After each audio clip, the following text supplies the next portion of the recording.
বছর তারা যেই গণতন্ত্রের কথাটা মুখে উচ্চারণ করেছে, এটা একটা ভুয়া জিনিস ছিল। তারা বাংলাদেশে গণতন্ত্র চায় না, তারা একনায়কতন্ত্র চায় এবং একটা ফেসিবাদী কাঠামোর মধ্যেই থাকতে চায়। প্রধানমন্ত্রীর খায়েশ হয়েছে 10 বছর দেওয়া হয়েছে, ওনার 15 বছর থাকার খায়েশ হয়েছে। তারেক রহমান অলরেডি সরকার চালাইতে ব্যর্থ হয়ে গিয়েছেন। আমাদের বর্তমান এই যে রাজনৈতিক সময়টা আছে, এই সময়টাতে আমাদের কয়েকটি লড়াই আছে। 1 নম্বর লড়াই হলো আমরা একটি গণতান্ত্রিক বাংলাদেশ চাই। এই গণতান্ত্রিক বাংলাদেশের যাত্রাটা 24-এর গণ অভ্যুত্থানের পরে আমরা শুরু করেছিলাম, কিন্তু গত নির্বাচনে গণতান্ত্রিক বাংলাদেশের যাত্রাটা ব্যাহত হয়েছে। সেই ব্যাহতর জায়গা থেকে আগামী স্থানীয় যে নির্বাচন, সেই নির্বাচনে আমরা গণতান্ত্রিক জায়গাটা নিশ্চিত করতে চাই।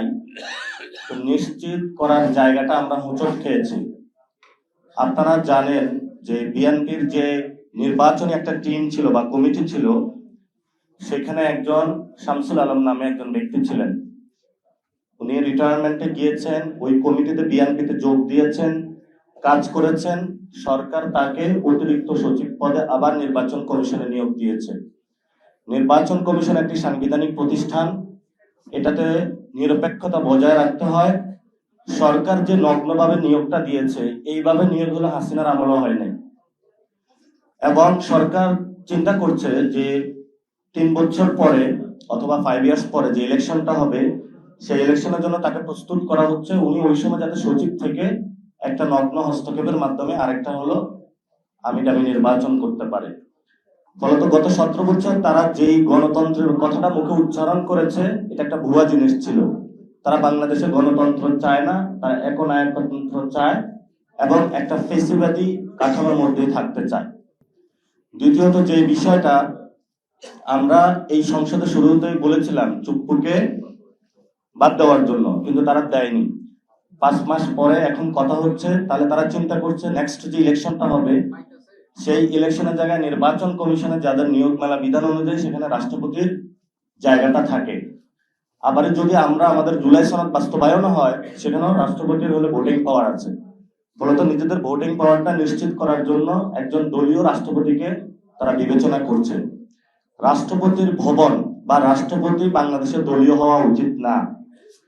এবং যদি সরকার এইভাবে দলীয় রাষ্ট্রপতি নিয়োগ দিতে থাকে, যেভাবে হলো শেখ হাসিনা ছাত্রলীগের একটা ছোট্ট ক্যাডারকে ধরে আনে নিয়েছিল, বিএনপিও একই পথে যাচ্ছে, তাহলে যে রাষ্ট্রপতির যে পদটা হেড অফ দ্য স্টেট, এটা কলঙ্কিত করা হচ্ছে। যদি এই কলঙ্কজনক অধ্যায় চলতে থাকে, আমরা একটা সময় দাবি তুলব যে রাষ্ট্রপতি হলো ডিরেক্ট ভোটিং এর মাধ্যমে হতে হবে। রাষ্ট্রপতি কোনো দলীয় ব্যক্তি হইতে পারবে না, রাষ্ট্রপতি কোনো গরিব পরিবারের হইতে পারবে না।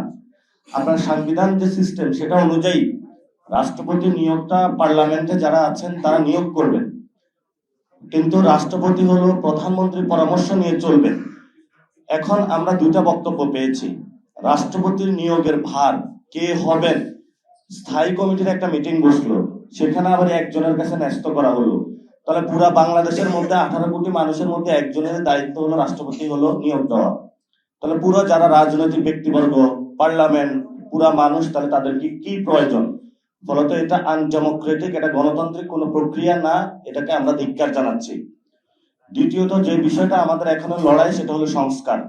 জুলাই সনদ বিএনপিকে বাস্তবায়ন করতে হবে। বিএনপি যতই কথা বলুক না কেন, এটা বাস্তবায়ন করব না, সেই পথ আমরা বিএনপিকে দিব না। তারা সংশোধন কমিটি বানিয়েছে, বিরোধী দলকে ধন্যবাদ যে তারা সেটাতে অংশগ্রহণ করে না। এটা ঐতিহাসিক একটা রাজনৈতিক সিদ্ধান্ত নিয়েছে। এবং যেহেতু এটা সংসদে হয় নাই, তারা সংশোধনী কমিটি বানিয়েছে, ফলত আমাদের এই লড়াইটা এখন রাজপথে চলে এসেছে। রাজপথে ইনশাল্লাহ আমরা সংসদের সামনে উপস্থিত হব। যেদিন উপস্থিত হব, ওই দিনে বাংলাদেশ ইনশাল্লাহ জুলাই সনদ বাস্তবায়ন করে ছাড়বো ইনশাআল্লাহ। জুলাই সনদ কেন বাস্তবায়ন করতে হবে? প্রধানমন্ত্রীর খায়েশ হয়েছে 10 বছর দেওয়া হয়েছে, ওনার 15 বছর থাকার খায়েশ হয়েছে। এই নির্বাচন প্রক্রিয়া, সেটা উনি স্বচ্ছ প্রক্রিয়া বিশ্বাস করেন না। আমরা বলেছিলাম যে গত 17 বছরে শুধু বিএনপি অথবা জামাতের নেতাকর্মী হওয়ার কারণে কেউ বিচারালয়ে গিয়ে বিচার পায়নি। আমরা এটা আর নতুন করে দেখতে চাই না। সেজন্য আমরা বলেছিলাম আলাদা সেক্রেটারিয়েট কমিটি করতে হবে, সেক্রেটারিয়েট বিল্ডিং থাকতে হবে বিচারালয়ে। সেটা করাও হয়েছিল, কিন্তু বিএনপি সরকার এসে বাতিল করেছে। প্রত্যেকটা জায়গায় আমরা আনডেমোক্রেটিক সিস্টেম দেখতে পাচ্ছি, অগণতান্ত্রিক শাসন ব্যবস্থার দিকে যাচ্ছে। ফলত এই সরকারকে জুলাই সনদ বাস্তবায়ন করতে বাধ্য করতে হবে। কারণ তারেক রহমান যিনি বলেছেন যে জনগণের ভোটে উনি নির্বাচিত হয়ে প্রধানমন্ত্রী হয়েছেন, এই ভোট একটা ভোট ছিল না, দুইটা ভোটে হয়েছেন। ফলত একটা ভোট মানবেন আরেকটা মানবেন না, এই সুবিধা আপনাকে অত দেওয়া হবে না। যেটা সত্যি বাংলাদেশের মানুষ ভোট দিয়েছে, আপনাকে ওটা মানতে হবে। যদি না মানেন তাহলে যেই গদি জনগণের, সেই জনগণের গদি জনগণ ফেরত নিয়ে নিবে। অনেকেই সরকারি অফিসে বসেছে, মন্ত্রী, এমপি, প্রধানমন্ত্রী গদিতে বসেই মনে করা শুরু করছে এটা আমার গদি। এই গদিতে অনেক লোক গিয়েছে এসেছে, গদিটা হলো ক্ষণস্থায়ী। এই গদি বাংলাদেশের জনগণের। ফলত বাংলাদেশের জনগণের গদিতে যারা বসবে, বাংলাদেশের জনগণের পক্ষেই থাকতে হবে। তৃতীয়ত যে বিষয়টা আমাদের সবচেয়ে বড় লড়াই, সেটা হলো আমাদের ভাইদের বিচার। আমি প্রায় এই যে গ্রামে গঞ্জে গিয়েছিলাম, গত 20 থেকে 20 দিন গ্রামে গঞ্জে ঘুরেছি, অনেক জায়গায় গিয়েছি, মানুষের সাথে কথা বলেছি। ডিরেক্টলি প্রায় 2 থেকে 2.5 লক্ষ লোকের সাথে হলো পথসভা করেছি। বিভিন্ন জায়গায় হলো আওয়ামী লীগের লোক ঘোরাফেরা করতেছে। তাদেরকে জিজ্ঞেস করলাম তারা কিভাবে বের হয়েছে। বললো যদি কেউ ছাত্রদের খুন করে তার মার্কেট ভ্যালু বাইরে যায়, ওসি এবং ওইখানের স্থানীয় নেতারা বসে 5 লক্ষ টাকা দিলে মুক্তি পাওয়া যায়। ওসির রুমে বসে ওই দলের নেতা এবং ওসি বৈশা, ওসি বলে 2 লাখ টাকা রাখি, ওই নেতা নেয় 3 লাখ টাকা, বলছে তারা ছাড়া দেন। এরকম পুরা বাংলাদেশে যারা আমাদেরকে খুন করেছিল, খুনের মহাযজ্ঞ চালিয়েছিল, তাদেরকে হলো মুক্তি দেওয়া হয়েছে। এবং তারা এলাকায় গিয়ে যারা রাজপথে নেমেছিল তাদেরকে ধমক দিচ্ছে, তাদের ফ্যামিলিকে ধমক দিচ্ছে, তাদের ঘর বাড়ি জ্বালিয়ে দিচ্ছে। আর যারা সিনিয়র নেতৃবৃন্দ তাদের তো কথা বাদে দিলাম। আপনি দেখেন সাবের হোসেন চৌধুরী এখনো বাহিরে কেন, কারা মুক্তি দিয়েছে? আমরা ওই সময় আমরা এখনো চুপ করে আছি। বিএনপিতে যারা এখন বড় বড় মন্ত্রী, তারা ওই সময় আওয়ামী লীগের অনেক বড় বড় মন্ত্রীর জন্য হলো লবিং করেছিলেন আমাদের কাছে। তো ইতিহাস থেকে যদি শিক্ষা না নেন, আমরা সেই সময় বলেছিলাম 1 টাকাও ছাড় দেওয়া যাবে না। যদি কোনো যারা আমাদের কোনো খুনিকে ছাড় দেওয়া হয়, তাহলে আমরা ইনশাল্লাহ ক্ষমতায় এসে তাদের বিচার করব। আগাগোড়া যে কথাটা, তারেক রহমান অলরেডি সরকার চালাইতে ব্যর্থ হয়ে গিয়েছেন। ঘরে গ্যাস নাই, বিদ্যুৎ নাই, জ্বালানি সংকট শুরু হয়েছে, ব্যাংকে টাকা নাই, দলীয় সন্ত্রাস চলতেছে পুরা দেশের মধ্যে। ওইদিকে মোদি যেভাবে কথা বলেন, সেইভাবে হলো বাংলাদেশে কথার প্রতিধ্বনি ফেরত পাচ্ছি।